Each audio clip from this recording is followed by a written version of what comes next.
Il a beaucoup été question de la décision du Club de hockey canadien d'affirmer au début des matchs de hockey au Centre Bell qu'on se trouvait sur un territoire traditionnel Mohawk non cédé. On discute de ce sujet et de bien d'autres questions avec Éric Bédard. Bonjour.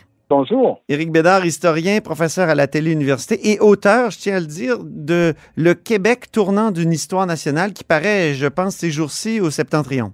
Exact. Mais avant de vous poser des questions là-dessus, Éric Bédard, il y a eu le discours d'ouverture hier du premier ministre, pour qui vous avez déjà écrit des discours. Donc, vous pouvez vous mettre dans la peau de celui qui a écrit ce discours-là. Et il y a un aspect du discours, moi, qui m'a bien intrigué et intéressé, et je vais dire que je suis plutôt favorable, c'est qu'il dit qu'on va, pour transmettre le sentiment de fierté et de citoyenneté partagée, pour y arriver, donc, on va remplacer le cours d'éthique et culture religieuse par un cours axé sur la culture et la citoyenneté québécoise. Je sais que vous êtes intéressé beaucoup à ces questions-là dans les dernières années, Éric, et je me demandais ce que vous pensiez de ce projet du premier ministre. Je trouve que c'est une excellente idée. Ça fait déjà un petit moment que c'est dans le décor. Je pense que le ministre de l'Éducation, Jean-François Roberge, en avait déjà parlé, que c'était dans ses cartons, que c'était un projet qu'il avait. Donc, vivement que ça prenne forme. Je sais que c'est long, changer des programmes comme ça, c'est un long processus.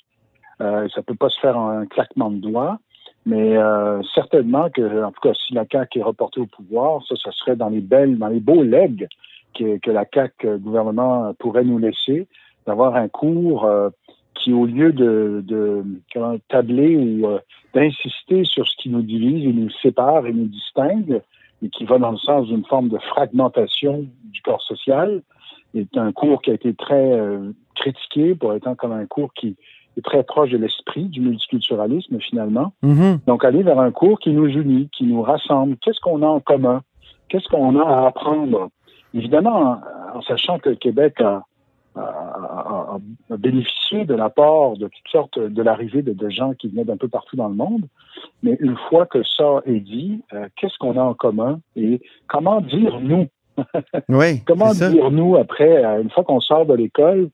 Voilà. Et il ne s'agit pas de faire du mourage de crâne puis de la propagande, il s'agit de mieux faire connaître ce qu'on vit au Québec. Et je dirais, tant qu'à y être, pourquoi le gouvernement ne renouerait pas avec l'idée, le projet du Parti québécois à l'époque où Pierre Duchesne était ministre de l'Enseignement supérieur. Oui. Pourquoi pas ramener l'idée d'un cours d'histoire obligatoire au cégep? Mm-hmm. On a une jeunesse qui est très, très branchée sur les réseaux sociaux américains, les blogueurs américains, les podcasts américains. Et on importe souvent des États-Unis des façons de penser, des façons de réfléchir qui sont pas vraiment adaptées à ce que nous, on a comme histoire. Donc, pourquoi pas un cours d'histoire? Ça, je pense que ça pourrait être une très, très belle contribution aussi. Je reviens à la déclaration du premier ministre sur ECR, le cours éthique et culture religieuse. Il dit un cours axé sur la culture et la citoyenneté québécoise. Est-ce que ce serait une occasion aussi de retirer tout l'aspect citoyenneté du fameux cours d'histoire de secondaire 3, secondaire 4? Il est déjà en bonne partie, avec la réforme du cours d'histoire secondaire 3, secondaire 4 qui a été proposée par le Parti québécois, instaurée par le Parti québécois de Pauline Marois, et fort heureusement laissée en place par le gouvernement Couillard. Cette dimension éducation à la citoyenneté a été un peu mise de côté, ou en tout cas, elle est en sourdine. C'est un vrai cours d'histoire que les élèves du secondaire 3 et 4 ont en ce moment. Je peux vous le dire, si vous regardez les manuels, là, il y a beaucoup de contenu. C'est une structure entièrement chronologique, alors qu'elle était thématique en secondaire 4 avant, ce qui mélangeait beaucoup les jeunes et les enseignants. Donc, oui, de toute façon, c'est déjà le cas. Très bien. Territoire non cédé maintenant. Donc, est-ce que le Canadien, ça fait quelques jours là, que la controverse dure, est-ce que le Canadien s'est trompé en faisant ça? Il y a deux aspects, il y a deux enjeux là-dedans. Il y a est-ce qu'on peut parler de territoire Mohawk non cédé, donc au niveau de la rigueur historique, est-ce que c'est fondé, c'est légitime? Et il y a, est-ce que c'est une bonne chose que de faire ce qu'ils vont faire, répéter à chaque match que nous sommes sur un territoire non cédé, quelle que soit la nation, à la limite? À la première question, je répondrais que c'est très c'est très imprudent de la part du Canadien d'avoir opté pour la nation Mohawk, puisque les spécialistes sont loin d'être d'accord avec cette prétention qu'ont les Mohawks que c'est leur terre, que Montréal est leur terre. Je pourrais vous expliquer ça en long et en large, là, mais pour faire vite, il y a comme deux l'explication la plus connue, c'est que les Mohawks seraient les descendants d'Iroquois convertis, qui sont arrivés dans les deux villages à l'origine de Kanesatake et de Kanawake, qui ont été fondés par des congrégations religieuses en but de les civiliser, entre guillemets, là, de les christianiser. Et donc, ces Iroquois, ces ancêtres des Mohawks d'aujourd'hui, seraient arrivés donc après la fondation de Montréal. Mais eux nous disent qu'ils seraient les descendants des Iroquoiens de la vallée du Saint-Laurent, de l'époque de Jacques Cartier et d'avant, évidemment. Parce que Jacques Cartier, en effet, va croiser des Iroquoiens sur l'île de Montréal, c'est le petit village de Schlager, mais il va aussi noter une présence d'Iroquoiens dans cette région, dans la grande région de Montréal, le long du fleuve. Mais ils sont complètement disparus 70 ans plus tard, lorsque revient sur le même chemin Champlain. Et alors là, on va supputer sur les raisons de ça. Il y en a qui vont dire que c'est essentiellement, ce sont des raisons d'épidémie apportées par les Français avec l'expédition de Roberval des années 1542. D'autres vont dire non, ce sont des guerres entre autochtones, entre la coalition laurentienne, les futurs alliés des Français, donc les Algonquins, les Inuits, les Etchemins, et les Iroquois du Sud.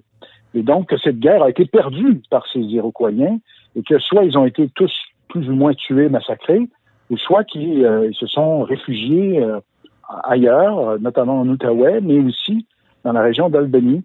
Et donc, il est loin d'être clair. Donc, ils étaient combien à s'être réfugiés? Est-ce qu'ils étaient 100, 200, 500? On ne sait pas, on n'a aucun chiffre. Et ce que disent aussi les spécialistes, c'est que ces Iroquoiens de la vallée du Saint-Laurent avaient une culture un peu distincte, n'étaient pas tout à fait les mêmes que les Iroquoiens, disons, de la région d'Albany. Par la poterie qui a été découverte, par la façon de compter. Bon. Et donc, il n'y aurait pas nécessairement de lien. Donc, autrement dit, c'est très fragile.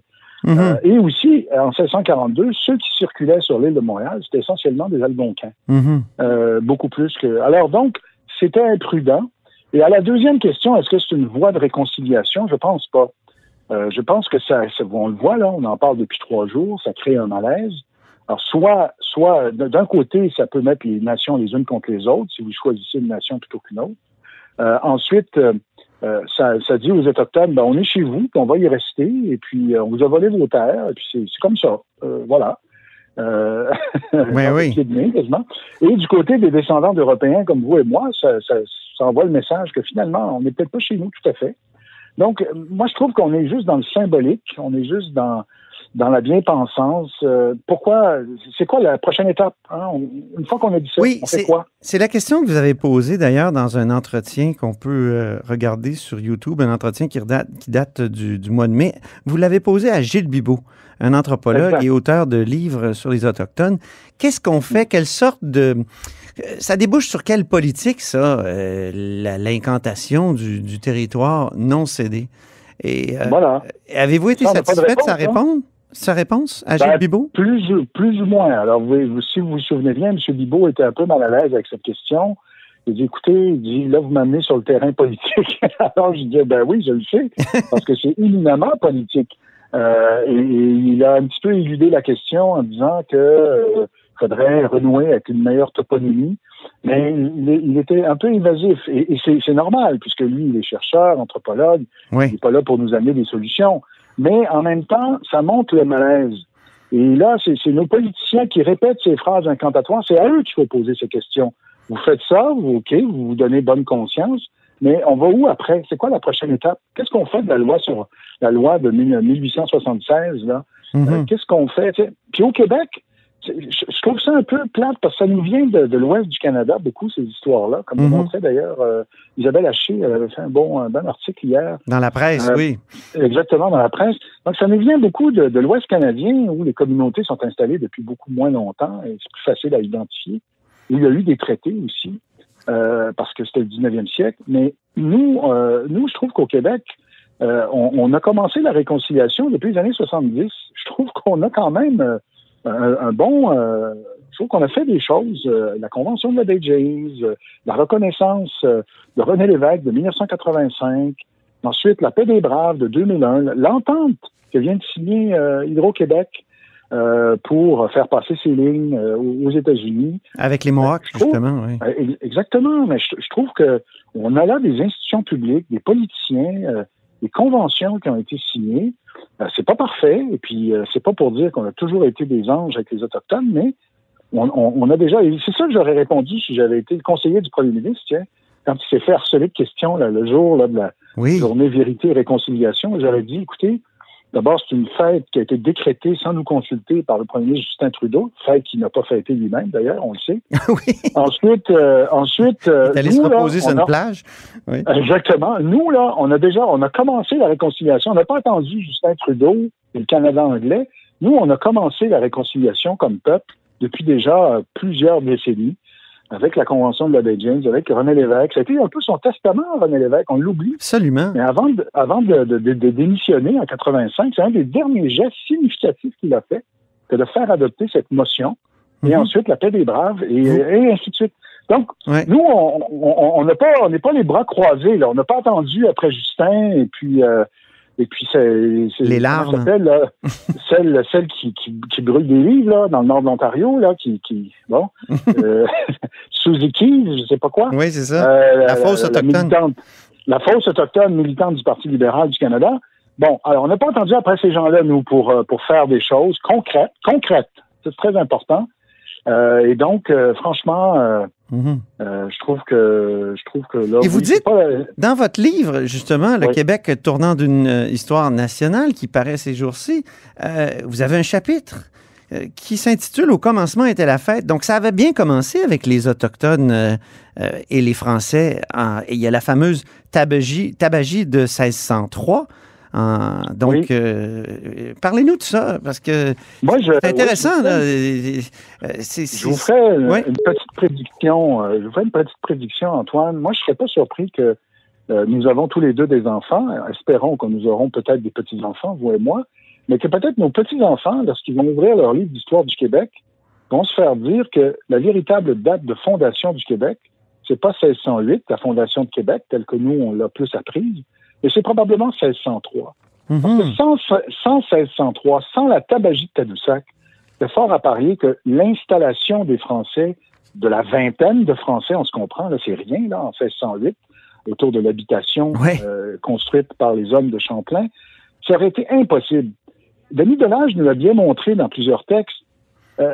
L'été, à l'époque où Champlain s'installe à Québec, durant l'été, il y avait environ 1500 Autochtones qui circulaient à Québec, qui venaient pour chasser, qui venaient pour pêcher, et donc, imaginez que 20 hommes qui installent une cabane et qui sont dans un climat d'hostilité avec les Autochtones, en 3 jours, ils sont tous morts. Oui. Donc, comment expliquer que les Autochtones, finalement, ont laissé les Français s'installer, que ça s'est assez bien passé? Il faut remonter dans le temps, il faut remonter 5 ans en arrière, et il faut essayer de comprendre cette espèce d'alliance scellée de façon informelle, je dirais, à la manière des Autochtones, c'est-à-dire en faisant une fête, en partageant le tabac, la tabagie, voilà. C'est ça. Et les Français arrivaient à un bon moment parce que les Autochtones qui étaient à Tadoussac ce printemps-là, un peu par hasard, c'est une coïncidence, ils revenaient d'une victoire, ils venaient de remporter une victoire contre les Iroquois du Sud. Et d'ailleurs, Champlain décrit des scalps, donc ils reviennent, ils font la fête, sont de bonne humeur, sont heureux. Et aussi, coup du hasard, les Français ont avec eux un interprète. Donc, c'est un Innu, un montagnais qu'ils avaient amené en France l'année précédente, qui a appris le français, donc il sert d'interprète, de truchement. Et donc, le chef Anadabijou, enfin le chef, l'homme charismatique qui parle un peu au nom des Inuits à ce moment-là, dit, écoutez, vous êtes les bienvenus chez nous, c'est ce que rapporte Champlain, mais à une condition, vous allez combattre les Iroquois à nos côtés. Et là, ça veut dire que pour les Français, ils vont être pendant 1 siècle en guerre contre les Iroquois avec des périodes jusqu'à la Grande Paix de 1701. Exact. Encore là, on parle de la paix. Oui. Exact. Et d'ailleurs, c'est une prouesse diplomatique du gouverneur Calière que cette paix de 1701, ça, on pourra en reparler. Oui. Mais voyez, donc, c'est scellé. Et Henri IV, et la chance qu'on a, je dirais, c'est que le roi qui règne sur la France à ce moment-là, qui est un peu le mentor de Samuel de Champlain, c'est Henri IV. Mais Henri IV, on en a déjà parlé ensemble à votre émission. Ben oui. C'est l'homme de la réconciliation, c'est l'homme de la concorde, c'est l'ancien protestant qui se convertit pour un peu acheter la paix, mais parce qu'il se rend bien compte qu'on ne peut pas s'entretuer. Et les Français qui sont envoyés ici sont envoyés dans un esprit de concorde. On leur demande de négocier et trafiquer aimablement et paisiblement avec les habitants du territoire. Exactement. La consigne d'Henri IV... C'était au texte, là, oui. Ben exactement. Vous citez le texte, la lettre de commission qui va être octroyée, signée de la main d'Henri IV à Pierre du Gademont. Oui. Donc, c'est ça. C'est une lettre de l'automne, donc c'est après le voyage. Autrement dit, ce qu'Henri IV dit, il ne dit pas « exterminez-les, on les balaie du territoire, on s'installe, puis point à la ligne ». Non, il dit « essayez de vous entendre. Et si ça ne marche pas, bon, peut-être que là, il faudra utiliser la manière forte. Mais essayons de nous entendre, essayons de collaborer. Oui. C'est ce que fera Champlain. Mais en même temps, oui. Dans votre livre, vous dites que votre intention n'est pas de verser dans l'angélisme, il y a certains qui vont vous le reprocher. C'est-à-dire, c'est possible. Est-ce que les Français étaient uniquement des bons Français, des gens c'est-à-dire que, mais voilà, mais là, ça c'est très important ce que vous dites là. Les vieux historiens colonialistes français, là, j'ai lu un bel article d'historiographie sur le sujet. Évidemment qu'eux, ils voulaient montrer que les Français étaient de meilleurs colonisateurs que les autres. Oui, c'est Mais ça. vous comprenez bien que c'est pas ça mon intention, Antoine. Non. Moi, je fais juste expliquer un contexte. Autrement dit, les Français ont eu une main tendue à l'égard des Autochtones, non pas à cause d'une naissance, mais à cause de circonstances. C'est ça. C'est pas parce que c'est les circonstances qui nous permettent de comprendre pourquoi les Français ont eu cette attitude. Et une des circonstances majeures qu'il ne faut pas oublier, c'est que l'économie de la Nouvelle-France dépend de la fourrure. Et donc, les Autochtones ont été des partenaires de commerce indispensables. Ben oui. Donc, c'est aussi pour ça. Donc, c'est des raisons aussi d'intérêt.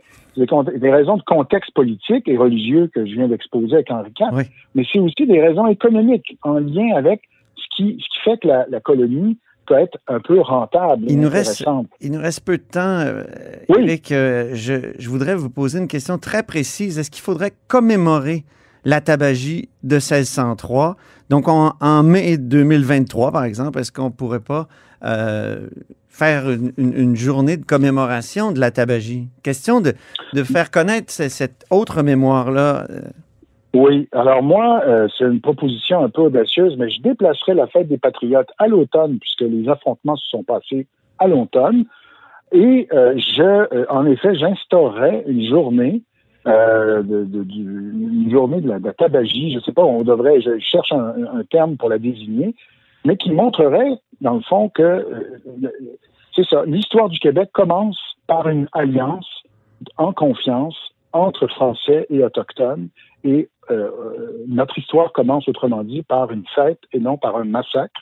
Et je pense qu'il faut le rappeler. Moi, j'aimerais ça qu'à Tadoussac, il y ait un lieu de mémoire, d'ailleurs. On pourrait d'ailleurs intituler pourrait créer un passage, un espace Serge Bouchard pour y rendre en même temps hommage, mais un autre espace Anadabijou, Serge Bouchard qui a voulu beaucoup nous faire découvrir le peuple Innu, qui a beaucoup insisté sur aussi cette tabagie de Tadoussac. Merci infiniment, Éric. C'est plein d'idées. Excusez-moi, je parle trop. Non, au contraire. Vous avez plein d'idées, très, très, très séduisantes. Merci infiniment. Puis je renvoie au titre de votre livre, Le Québec tournant d'une histoire nationale, qui paraît ces jours-ci au Septentrion. Merci infiniment, Éric Bédard. Merci beaucoup, Antoine. Au plaisir. Et c'est ainsi que se termine Là-haut sur la colline en ce mercredi. Merci beaucoup d'avoir été des nôtres. N'hésitez surtout pas à diffuser vos segments préférés sur vos réseaux. Et je vous dis à demain.